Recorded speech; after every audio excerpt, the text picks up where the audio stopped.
entire life, either at the schoolhouse, on the way to the schoolhouse, or talking about what happens in the schoolhouse. Both my parents were educators.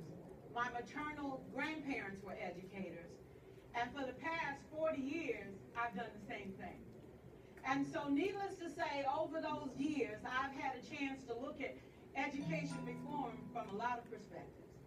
Some of those reforms have been good, some of them have been not so good.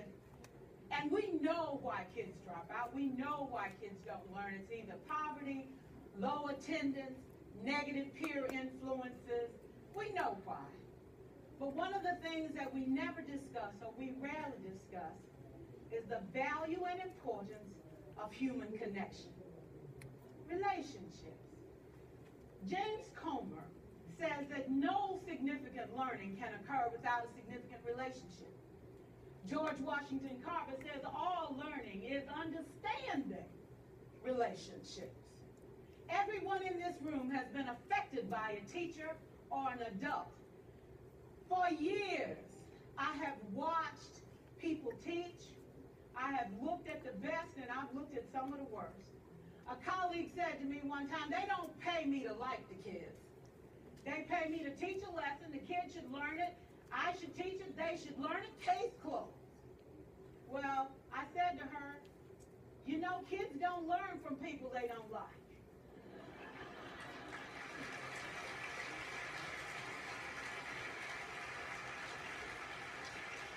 She said, that's just a bunch of hooey. And I said to her, well, your year is going to be long and arduous, dear. Needless to say, it was. Some people think that you can either have it in you to build a relationship or you don't. I think Stephen Covey had the right idea. He said you ought to just throw in a few simple things, like seeking first to understand as opposed to being understood. Simple things like apologizing. You ever thought about that? Tell the kids you're sorry, they're in shock. I taught a lesson once on ratios. I'm not real good with math, but I was working on it. And I got back and looked at that teacher edition. I taught the whole lesson wrong. So I came back to class the next day and I said, look guys, I need to apologize. I taught the whole lesson wrong. I'm so sorry. I said, that's okay, Miss Pearson. You were so excited. We just let you go.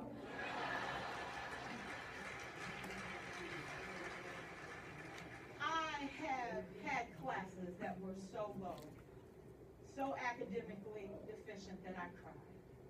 I wondered, how am I going to take this group in 9 months from where they are to where they need to be? And it was difficult. It was awfully hard. How do I raise the self-esteem of a child and his academic achievement at the same time? One year I came up with a bright idea. I told all my students, you were chosen to be in my class. Because I am the best teacher and you are the best students, they put us all together so we could show everybody else how to do it. One of the students said, really? I said, really? We have to show the other classes how to do it. So when we walk down the hall, people will notice us. So you can't make noise, you just have to strut. And I gave him a saying to say, I am somebody. I was somebody when I came. I'll be a better somebody when I leave. I am powerful and I am strong. I deserve the education that I get here. I have things to do, people to impress, and places to go. And they said, yeah. You say it long enough, it starts to be a part of you.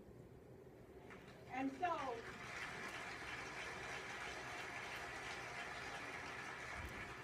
I gave a quiz, 20 questions. Student missed 18. I put a +2 on this paper and a big smiley face.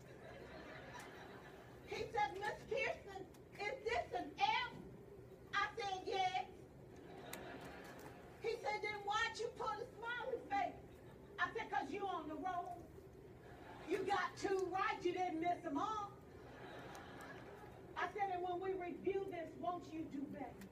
He said, yes, ma'am, I can do better. You see, -18 sucks all the life out of you. +2 said, I ain't all bad.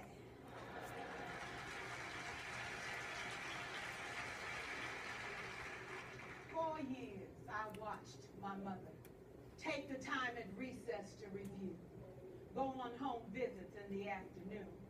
Buy combs and brushes and peanut butter and crackers to put in a desk drawer for kids that needed to eat, and a washcloth and some soap for the kids who didn't smell so good. See, it's hard to teach kids who stink. And kids can be cruel. And so she kept those things in her desk, and years later, after she retired, I watched some of those same kids come through and say to her, you know, Miss Walker, you made a difference in my life. You made it work for me. You made me feel like I was somebody when I knew at the bottom I wasn't. And I want you to just see what I've become. And when my mama died 2 years ago at 92, there were so many former students at her funeral.